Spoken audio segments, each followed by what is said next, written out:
Selamat sore Pak, saya Eva dari Harian Kompas.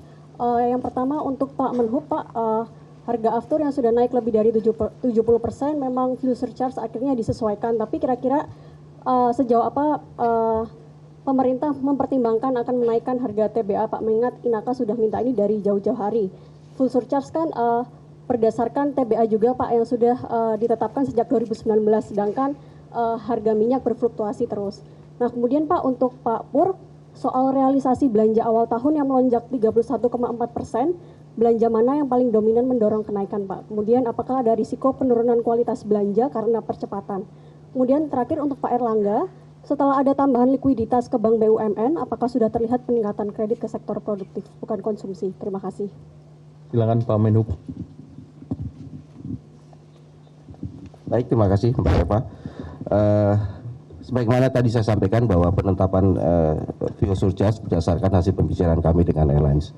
Kalau dari airlines sebenarnya minta naiknya sampai kurang lebih sampai 50%. Tapi setelah kami bicara, kemudian kami gali masing-masing pos biaya mereka, maka kami pada kesimpulan bahwa 38% ini adalah angka yang cukup ideal, bahwa industri penerbangan kita tidak akan terpukul terlalu drastis, kemudian juga daya beli masyarakat juga masih bisa menjangkau.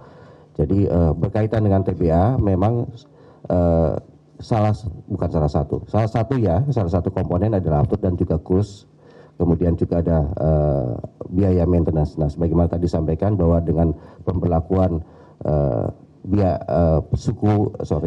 pemberlakuan bea masuk untuk suku cadang atau spare part diharapkan in the long run dalam jangka menengah itu akan mengurangi juga biaya-biaya yang dikeluarkan oleh airlines. Jadi berkaitan dengan TBA, kita sepakat bahwa untuk menunda pembicaraan TBA yang kita lakukan terlebih dahulu bagaimana kita menyesuaikan harga tiket berdasarkan kenaikan harga aftur yang terjadi di global market.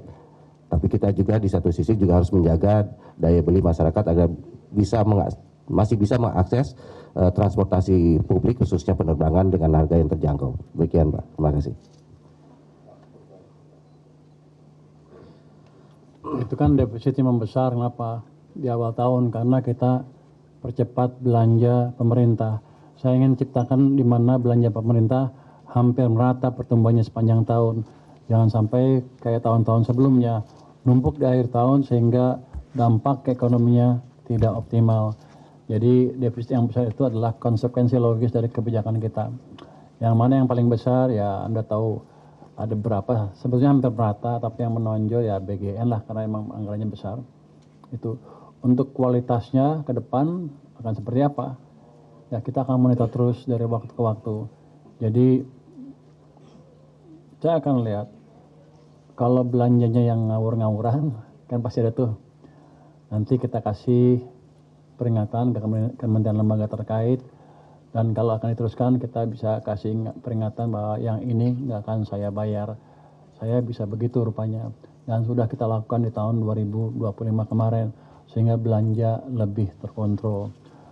Kalau Anda lihat dari defisit APBN kan waktu itu kita umumkan di 2,91% ya tahun 2025. Ternyata ada indikasi sekarang defisitnya lebih bagus dari segitu, mungkin di kisaran 2,8%, sekarang lagi diaudit oleh BPK, tapi kelihatannya ke sana. Jadi kondisi anggaran kita tidak seburuk yang kita duga sebelumnya, dan yang paling penting adalah dengan defisit yang masih terjaga pada waktu itu, kita bisa menciptakan pembalikan arah ekonomi.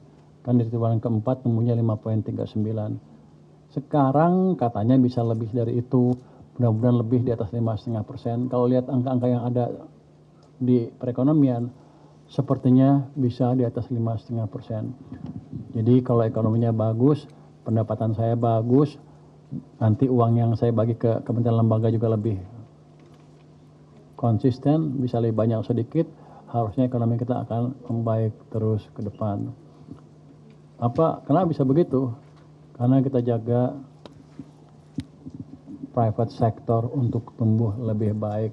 Jadi Anda jangan lihat ekonomi cuman pemerintah aja, 90%-nya private sector, dan kami dengan Pak Bakti sudah memastikan kondisi investasi berjalan dengan baik dengan tim debottlenecking yang kita jalankan dengan Pak Menko juga, supaya iklim berinvestasi di sini lebih bagus lagi.